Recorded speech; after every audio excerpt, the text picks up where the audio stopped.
On the west coast of Florida, overlooking the Gulf of Mexico, stands the Church of Scientology's advanced religious retreat and spiritual Mecca, the Flag Land Base.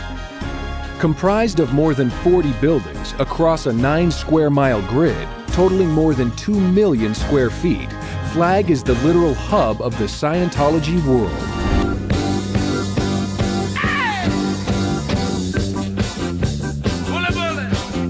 Go ahead. Hey, Carol. Hi. When did you join the Sea Organization? In 1982, November, And you were welcomed by Wayne Bumgarden. Debbie Cook's husband. That's right. He gave you the big welcome to the Flagland Base. Yes, he did. Mm, He was in charge of all the new recruits coming to I Flag. see. I see. Mhm. Carol, you made a lot of money for the church. Oh, yes. You were a registrar. Yes. And your job was to get them to stay on the Flagland Base. Right. In one of our hotels or motels. It's an ethics offense for someone to rent out their room outside of Flag. Yes, that's what we were instructed to say and try to prove in some fashion that it was LRH's intention for you to stay on the Flagland Base and not anywhere else. Raking the bucks for Right. the church. Yeah. You were responsible to be sure that the penthouse was rented every day of the year. Yeah, penthouses. Yes, double. Oh, there are two of them? Yes. I see. Okay. Now, you had an encounter with David Miscavige personally on this. Tell me that story. I did. David Miscavige came to me and said, I want to tour the penthouse right now. And I had the audacity to tell him, no, the guest is sleeping and I'm not going to wake her. And, well, a few minutes later, a senior exec came running up to me and said that what I had done was unforgivable. And I was ordered off post right then and there, and to sit down and write 20 pages of crimes before I could come back on post. What had you done to David Miscavige? I told him no. I dared to tell him no. Did you show counter intention into his universe? That's what I did. I showed I put counter intention there. So it stopped him, and that wasn't okay with him, so he took me off post. So you're busted off post. And you have to write up crimes. Right. I see. 20 pages. They didn't accept 10 pages. No. I wrote big. The sadism of punishment seems to be escalating. Were you punished for not renting out these 2 penthouses? Yes, absolutely. If I did not fill the penthouses, which were $750 a day, each day, then after you've already worked 12 to 14, 16-hour day, then you got to go wash greasy pots Is this for an hour. Is this Flag's version of the bilges? Yes. The bilges. But Carol, you signed a religious pledge. You were joining some spiritual religious organization and flogging penthouses for hundreds of dollars and making quotas. How is this religious? You know, I looked at that and I don't see any spirituality on that or how it helped that person be more spiritual to be up there. But I sometimes would promote that.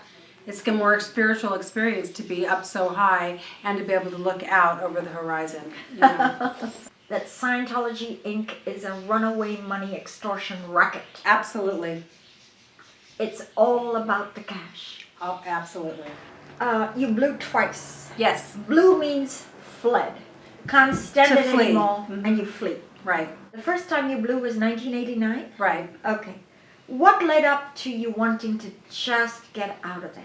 Well, I had a very senior executive running me I was the commanding officer of the Fort Harrison Hotel, responsible for keeping the hotel full, the restaurants running smoothly, good service, that type of thing, right? And events going off, having events. So, and plus I was being also run to get new uniforms for all the hotel staff. So this was done after hours.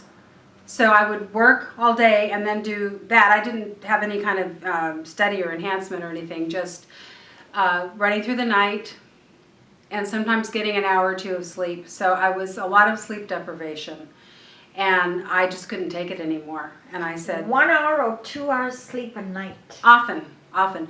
And then coupled with the fact that we'd always had family time, which was a time that parents could go see their kids. And I had my kids were 5 and 7 years old. And in 1989, that came to a stop. Not allowed to see your kids at all. Well, what they would do, instead of us going to them, they would bus them in for, a half hour or so. We would go over to this place and eat with them and see them for a little bit. But it wasn't really quality time, you understand. But soon that died out too. So eventually there was nothing. Couldn't see your children. Right. Even if they were 5 or 7 years old. Right. Not allowed to visit for even an hour. So I took them with me, and I fled to a motel nearby, actually. And I was fortunate that nobody found me. And it was New Year's Day, and I remember sitting out by the pool with my kids, and I just sat back and I said, boy, am I happy. That was your first Yeah. exit. Yes. But it was over sleep deprivation. Mainly, yes. Mm-hmm. The Church of Scientology, C organization, are supposed to be their clergy. They call it the clergy. Right. But they don't really care if you eat, if you sleep, or if you get medical at all. They only care about the product. Get that product. I don't care what you have to do to get it. Popular phrase is burn the midnight oil. Burn the midnight oil and work Early morning oil. Whatever oil you want, burn it. to increase. And wouldn't you say that a lot of this emphasis is on money and revenue? Oh, absolutely. Everything It's that I geared did. toward, when you said product, what you really mean is cash. Right. Well, whatever product you're getting results in cash for the church. So get that product, get it done, and somebody's going to buy it. What made you come back to the church?